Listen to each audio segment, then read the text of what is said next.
सगळं विभागाने जसं आपल्याला आहाराचं शेड्यूल दिलेलं आहे त्या पद्धतीने आपण सगळे आहार घेतो, फळं खातो, पालेभाज्या, दूध वगैरे सगळं, आपल्या मांस वगैरे, अंडी आपल्या आहारामध्ये समाविष्ट असतात. मग एवढं आपण केलं म्हणजे शारीरिक विकास होईल काय? तर नाही. दुसरी महत्वाची गोष्ट काय आहे की तुमचा ज्यावेळी शारीरिक विकास होईल तर शारीरिक विकास आणि बौद्धिक विकास ह्या दोन्ही गोष्टींची सांगड ज्यावेळी लागेल तेव्हा माणसाला काहीतरी जीवनामध्ये आमूलाग्र परिवर्तन होताना दिसेल. शारीरिक विकासामध्ये काय आहे तर तुम्ही रोज व्यायाम केला पाहिजे, तुम्ही प्राणायाम केले पाहिजे, योग केला पाहिजे, तुम्ही इतर योगासन असतील, सूर्य नमस्कार वगैरे असतील ते आपण केलं पाहिजे, तुम्ही ते नित्यनेमानं करता. शारीरिक विकासासाठी खूप महत्वाचं आहे. दुसरी महत्वाची गोष्ट आहे की आपल्या जीवनामध्ये म्हणजे आपण सगळे आता कॉलेजच्या लाईफ मध्ये लोक आहोत, तर आपण मेडिटेशन खूप महत्वाचं आहे आपल्याला. मेडिटेशन म्हणजे काय? तर मेडिटेशन म्हणजे चॉकलेटचं नाव आहे काय? कॅडबरी, डेअरी मिल्क नाही. मेडिटेशन म्हणजे ध्यान किंवा लक्ष. ध्यानाला सोप्या भाषेत म्हणतात लक्ष. एखादी गोष्ट करण्यासाठी लक्ष केंद्रित करणे त्यालाच म्हणतात ध्यान. आणि हे करण्यासाठी काय करावं लागेल तर एखादी गोष्ट जर आपल्याला करावी लागत असेल, 10वी 12वीची मुलं तर त्या अभ्यासाची खूप मोठी वरचढ आपली असते. आपले पेपर्स वगैरे सुरू आहेत, तुम्ही यूजी पीजी ला पदवीला शिकता, तुमचे सुद्धा पेपर सुरू आहेत. मग या काळात आपण काय केलं पाहिजे? 5 मिनिट स्थिर बसायला पाहिजे कुठेतरी मोकळ्या हवेमध्ये बाहेर वगैरे, आणि डोळे बंद करून विचार करायला पाहिजे की मी आता काय केलं पाहिजे, अभ्यास कसा केला पाहिजे, कोणत्या विषयाला मला जास्त वेळ द्यावा लागेल, उद्याचं माझं नियोजन काय आहे, परवाचं माझं नियोजन काय आहे. असं आपण नियोजन जर नित्यनेमाने करत गेलो तर त्याला ध्यानाची क्रिया म्हणतात. एक त्याच्यामध्ये तुमचं लक्ष केंद्रित होईल. जर तुमचं लक्ष केंद्रित झालं तर आपण काहीही करू शकतो, काहीही म्हटलं नाही. म्हणजे माणसाला कोणतीच गोष्ट अशी आहे की जी अशक्य नाही. आणि जगाच्या पाठीवर जर तुम्ही पाहिलं असेल तर माणूसच असा आहे की ज्याला पाठीचा कण आहे, म्हणजे त्याला बुद्धी आहे, बरोबर. बाकी प्राण्यांना बुद्धी नाही. म्हणजे बुद्धी म्हणजे काय तर जगण्यासंबंधी कशा पद्धतीने जगलं पाहिजे, राहिलं पाहिजे, राहणीमान कशी असली पाहिजे त्या संबंधीची समज त्यांना नाही. पण माणसानंतरही आता शास्त्रज्ञांनी शोध लावला की एक डॉल्फिन नावाचा प्राणी आहे, समुद्रामध्ये असते, बरोबर. त्याला सुद्धा म्हणतात काहीतरी चेतना आहे बुद्धीच्या, जे आपल्या बुद्धीमध्ये वेगवेगळे चेतना असतात. किंवा जसं आपण जर आगीला हात लावला किंवा तर काय होते, आपल्याला पटकन आपल्याला हात झटकतो, इलेक्ट्रिकचा शॉर्ट जर लागला तर पटकन आपण हात मागे काढतो. ही चेतना असते, अशी त्या प्राण्यांमध्ये आहे असं शास्त्रज्ञांचा वेगवेगळा अहवाल आहे. म्हणून तुमचा बौद्धिक विकास साध्य करणे खूप महत्वाचं आहे. जर तुमचा शरीर प्रकृती चांगली असेल, जर तुम्ही अभ्यासामध्ये खूप हुशार आहे पण नेहमी आपण आजारी पडत असू, नेहमी पाहिलं तर कधी आपण विचार केला तर म्हणजे आजारी आहोत तर त्याने अभ्यास होईल का? नाही. तर त्याने आपले नकारात्मकता आपल्यामध्ये वाढेल. म्हणून ते न वाढण्यासाठी तुम्हाला बौद्धिक विकास, पहिल्यांदा शारीरिक विकास, बौद्धिक विकास. आणि ज्यावेळी तुमचा बौद्धिक विकास साध्य होईल त्यावेळी तुम्ही तुमचं लक्ष जे आहे, ध्येय जे आहे ते प्राप्त करण्यापासून तुम्हाला कोणी रोखणार नाही. मग या बौद्धिक विकासामध्ये काय तर प्रत्येक माणूस जगत असताना आपल्याला बुद्धी आहे. बुद्धी कशी वाढेल? जसं एक दिवस बाबासाहेब आंबेडकर अभ्यास करत होते आणि कोणीतरी त्यांच्याकडे फार पैसे नसायचे, मुंबईला अभ्यास करायचे आणि खूप अभ्यास, 18 घंटे अभ्यास बाबासाहेबांनी केला. आणि अभ्यास करत असताना जवळ 50 पैसे, 1 रुपया, तेव्हाचे 50 रुपये म्हणत नाही, तेव्हाचा 1 रुपया म्हणजे आज 100 रुपयाच्या बरोबरीत आहे त्या काळात. आणि तेव्हा ते जेव्हा अभ्यास करायचे तेव्हा 50 पैसे असायची, घरची परिस्थिती फार नाजूक असायची, आई वडील शेतमजूर, बाबा कुठेतरी सुभेदारी करायचे आणि मोठा परिवार होता, त्यांना भावंड खूप होती, गरिबी होती खूप, नादारी खूप होती, मजुरी मिळत नसे. आणि या हलाखीच्या परिस्थिती सुद्धा ते शिकले. 50 पैसे जर भेटले तर 25 पैशाचे डॉक्टर बाबासाहेब आंबेडकर पोटासाठी, भूक भागवण्यासाठी पाव खरेदी करत, समजते का? पाव, ब्रेडचे तुकडे, ब्रेड खरेदी करत. आणि 25 पैसे आपल्या खिशामध्ये आहेत म्हणून 25 पैशाचे पुस्तकं खरेदी करत. आणि जर 50 पैसे आपल्या खिशामध्ये असतील तर ते उद्यासाठी, परवासाठी, आपल्या भविष्यासाठी ठेवत. एका माणसाने विचारलं की बाबासाहेब तेवढे तुम्ही अभ्यास करता, एवढे मोठे तुम्ही तत्वज्ञानी आहात, वेगवेगळ्या विद्यापीठांमध्ये तुम्ही शिकता आणि 50 पैसे तुम्ही जेवणावर खर्च, पोटभर जेवणावर खर्च करू शकत नाही. तेव्हा बाबासाहेबांनी सांगितलं, हो, जेव्हा 25 पैशाचा मी पाव खरेदी करतो, तो पाव माझ्या पोटाला जगवतो, म्हणजे मला जगवतो, माझ्या शरीराला जगवतो, मला ऊर्जा देतो. आणि या 25 पैशाचे पुस्तकं माझ्या बुद्धीला जगवतात, माझ्या बुद्धीला खाद्य पुरवतात. म्हणून डॉक्टर बाबासाहेबांचे एवढे मोठे, आज तुम्ही पाहिलं असेल तर जगामध्ये त्यांचे किती फॉलोअर्स आहेत, किती मोठे लोक डॉक्टर बाबासाहेबांच्या फोटोकडे पाहून त्यांना इन्स्पिरेशन येते आपल्यासारख्या तरुणांना अभ्यास करण्याचं. कारण तेवढ्या संघर्षामध्ये ते जगले. म्हणून शरीराची रचना असेल, विकास असेल किंवा बौद्धिक विकास असेल, या दोन्ही गोष्टी तेव्हा साध्य होतील जेव्हा तुम्ही प्रत्येक गोष्टीत मन लावून ती गोष्ट कराल. आणि आज आपल्याला किती व्यवस्था आहे, तेव्हाची व्यवस्था आणि आजच्या व्यवस्थेचा आपण विचार करा.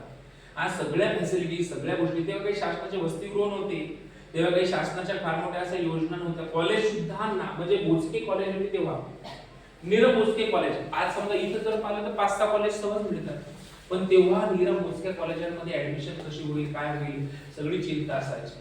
म्हणून माणसाला संघर्षाशिवाय त्याच्या आयुष्यामध्ये कोणतंही व्यक्तिमत्व घडत नाही. मग संघर्ष कोणता असेल तर अभ्यासाचा असेल. जर आपल्यामध्ये जर काही राग द्वेष निर्माण होत असेल तर त्याच्यामधून तणाव निर्माण होते, आणि तणावमुक्त जीवन जगण्यासाठी तुम्हाला हॅपीली राहावं लागेल, हार्टफुलनेस राहावं लागेल. तणाव कशामुळे वाढते तर कधी कधी काय होते, आई वडील घरचे किंवा कधी वॉर्डन असतील किंवा आपण शाळेत प्राध्यापक शिक्षक कोणी आपल्याला बोललं तर काय होते, आपल्याला लवकर राग येते ना. आणि आजकाल मुलींसोबत असं बरेच वेळा घडते, मुलांसोबत पण घडते. त्यांना काय थोडंसं आपलं वय वाढलं की आपल्याला असं वाटतं की आम्हाला खूप समजते, असं आपल्याला वाटते जनरली. तुम्हाला नाही वाटत, बाकीच्या मुलींना म्हणते. त्यांना असं वाटतं की माझंच खरं, मीच सत्य, मीच जगाच्या पाठीवर, मीच खूप हुशार आहे. पण कसं असते, कोणती गोष्ट करत असताना त्याच्या समोर भविष्यात काय परिणाम होतील, आपल्या पाठीमागे काय परिणाम होतील, या गोष्टीचा आपण विचार केला पाहिजे. तणावमुक्त जीवन म्हणजे काय? कोणती गोष्ट करत असताना एखाद्या गोष्टीचा खूप ताण घेणे, कसं होईल माझं आता, पेपर कसे सोडवायचे, हे केव्हा निर्माण होते, एखाद्या अडचणीत तुम्ही फसले तर केव्हा निर्माण होते. कधी कधी काहीही संकट आपण स्वतः आपल्यावर ओढून घेतो, आणि मग काय करतो तर मग नंतर लोकांकडे पर्याय नसते, मग इतकी तणाव वाढते, चिंता वाढते, आणि त्याच्या या चिंता तणाव जेवढ्या वाढतील, त्या चिंता तणाव वाढल्या की माणूस शेवटी आत्महत्येकडे वळते. आणि शेवटचा निर्णय त्याला असं वाटते, बस आता मला संपून जायचं आहे, आणि ह्या सगळं तणाव, चिंता, ह्या समस्या, हे निर्णय, हे सगळे सुटण्याचा मार्ग आत्महत्या आहे. म्हणजे एका मुलाला अभ्यासाचं, आता वेळेवर अभ्यास, कोणतीही गोष्ट ही वेळेवर होत नाही. मग सगळे वर्षभर एन्जॉय केला, पेपर आले फेब्रुवारी महिन्यामध्ये, 12व्या वर्गातला पोरगा होता, मागच्या वर्षीची घटना आहे, पेपरला आली होती. आणि मग काय करायचं, घरच्या लोकांनी टॉर्चर केलं, तुला रूम करून दिली शहरात, तुला मेस लावून दिली, एवढे क्लासेस तुला लावले, आता पेपर आल्यावर तू काय असा का करत आहे, तर दिवसभर झोपून राहायचं, आळस करायचा, कंटाळा यायचा, कारण वेळेवर कोणती गोष्ट साध्य होत नाही. एकदा माणसाच्या आयुष्यातली ती वेळ, सुवर्ण वेळ ज्याला आपण म्हणतो, ती वेळ माणसाच्या आयुष्यातली निघून गेली की नंतर मग पश्चातापाशिवाय दुसऱ्या माणसाला काहीही मिळत नाही. म्हणून ज्या वयात आपण जे कर्म करण्यासाठी आलो त्या वयात तेच कर्म जर आपण केले, आजही एखाद्या म्हाताऱ्या माणसाला जर तुम्ही म्हटलं की आमच्या सोबत 10 किलोमीटर चालतील का, ते नाही. ते जर आपल्यासारख्या जवान पोरांना, मुलींना जर म्हटलं की तुम्ही 10 किलोमीटर चाला, सहज आपण चालू. कारण कोणत्या वयात आपण कोणती कर्म केली पाहिजे त्याला खूप महत्व असते, आणि ती वेळ जर निघून गेली तर नंतर पश्चातापाशिवाय दुसरं आपल्याकडे काही सापडत नाही. कारण काय असते, भूतकाळामध्ये आपण काय केलं त्याला महत्व नाही, वर्तमान काळ म्हणजे आता सध्या आपण जीवन जगत असताना काय केलं पाहिजे, आणि या काळात जे कोणते कर्म आपण करत असू. कर्म म्हणजे कोणते तर आपल्याला ज्या परिस्थितीतून आपण आलो त्या परिस्थितीची पहिल्यांदा तर जाणीव असली पाहिजे.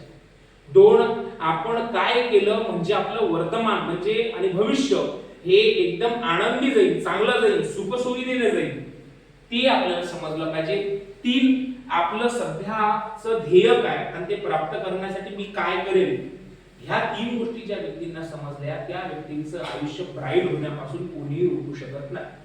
तुम्ही पहा ना, अनेक लोक असतील जे संघर्ष त्यांच्या जीवनामध्ये आला, ते लोक मोठे झाले. म्हणून संघर्षाशिवाय तुमचं आयुष्य घडत नाही, आणि व्यक्तिमत्व घडण्यासाठी सगळं समाजात काय सुरू आहे काय नाही ते शिकावं लागतं. तुम्ही पहा, द्रौपदी मुर्मूंचं जर नाव तुमच्या पुढे घेतलं तर आज देशाच्या प्रेसिडेंट ऑफ इंडिया, राष्ट्रपती आहेत, बरोबर. पण त्यांचं जर आयुष्य तुम्ही पाहिलं असेल, म्हणजे भूतकाळ जर त्यांचा पाहिला तर अतिशय नादारी, गरिबी, दुःख, ताण या सगळ्या गोष्टीत गेला. म्हणजे जीवन जगत असताना शाळा किती दूर होती, पैदल अनवाणी पायाने जावं लागत होतं. पाणी पावसाचे दिवस होते, आणि त्या सुद्धा तिकडच्या पट्ट्यामध्येच होत्या, म्हणजे आदिवासी समाजामध्येच त्या राहत होत्या. आणि 50, आता तरी आदिवासी समाज आपला खूप पुढे आला, पण तेव्हा 50 वर्षापूर्वी अंधश्रद्धा, जातीयता, रूढी परंपरा, शिक्षणाचं महत्व नाही किंवा चांगल्या गोष्टी ऍक्सेप्ट करायच्या नाही, सकारात्मक विचाराचा तर अजिबात विचारच नाही, असं तेव्हा होतं. पण त्या 50 वर्षाच्या पूर्वी त्यांनी संघर्ष केला.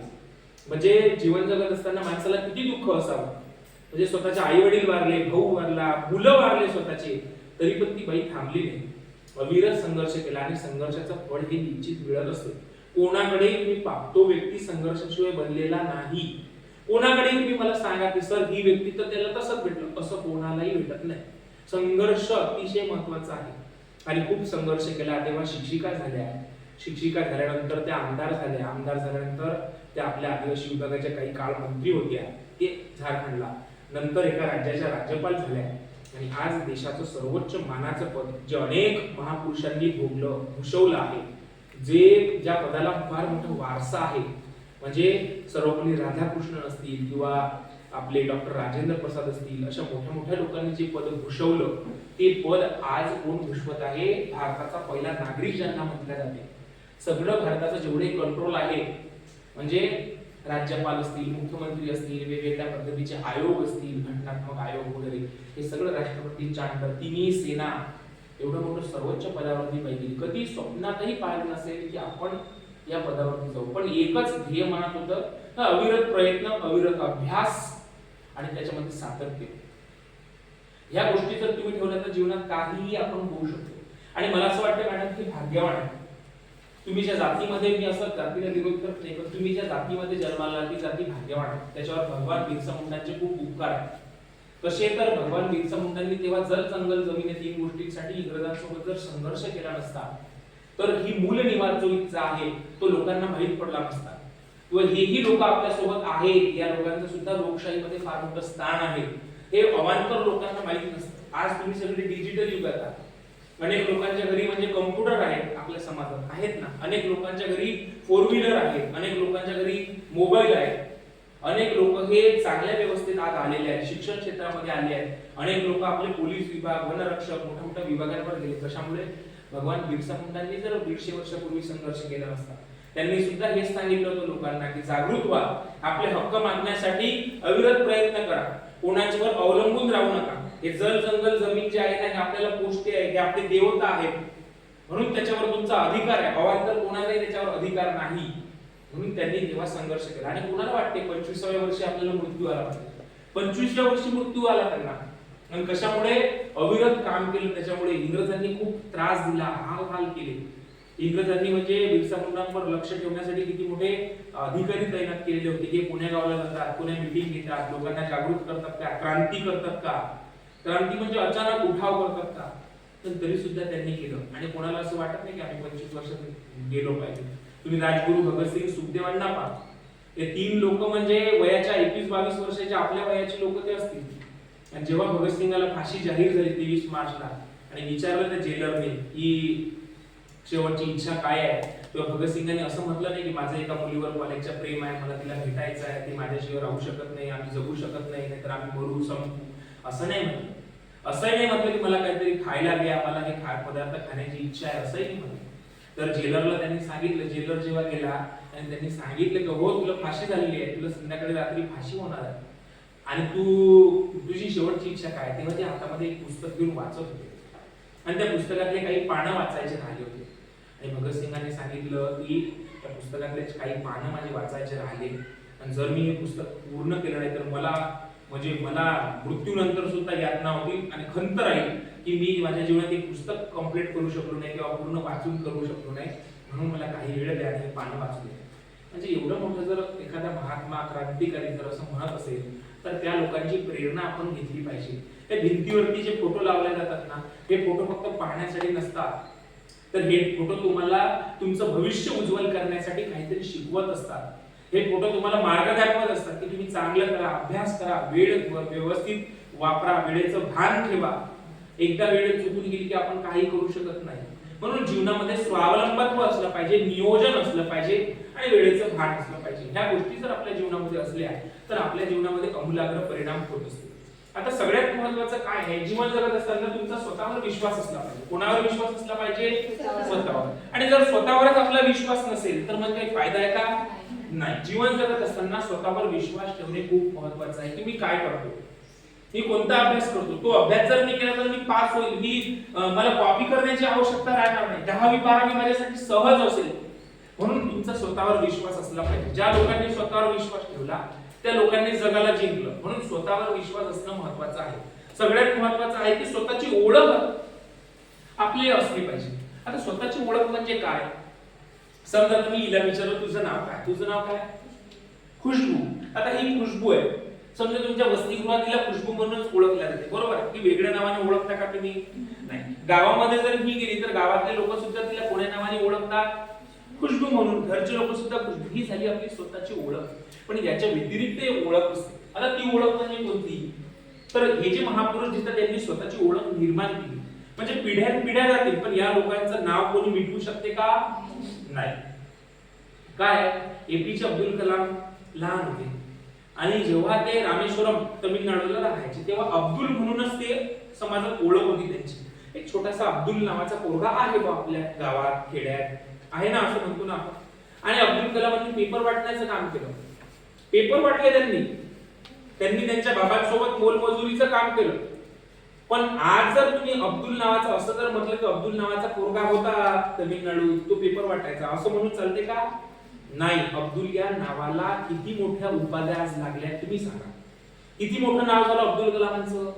देशाचे मिसाईल मॅन म्हटले जाते, देशाचे शास्त्रज्ञ त्यांना म्हटले जाते, किती मोठे पुरस्कार त्यांना भेटलेले आहेत. एवढंच नाही तर देशाचं सर्वोच्च मानाचं पद म्हणजे राष्ट्रपती पद सुद्धा एपीजे अब्दुल कलामांनी भोगलेलं आहे, भूषवलेलं आहे. मोठमोठे विद्यापीठ आहेत, मोठमोठ्या युनिव्हर्सिटीज आहेत किंवा रिसर्च सेंटर आहेत, तिथं एपीजे अब्दुल कलामांचे भाषण झाले, मोटिवेशन त्यांचं झालं. पण ह्या सगळ्या गोष्टी आपल्या स्वतःला ओळखल्याशिवाय होत नाही. आणि जेव्हा तुम्ही स्वतःला ओळखाल तेव्हा तुम्हाला मोठं होण्यापासून कोणी रोखणार नाही. त्यांना फोन करून पाहिजे. त्याच्यानंतर आहे भावनिक समतोल. आता भावनिक समतोल काय आहे? भावनिक समतोल साधत असताना आपण काय केलं पाहिजे? मी तुम्हाला पहिल्यांदाच सांगितलं की व्यक्तीला दोन मनं असतात. एक असते सकारात्मक, एक असते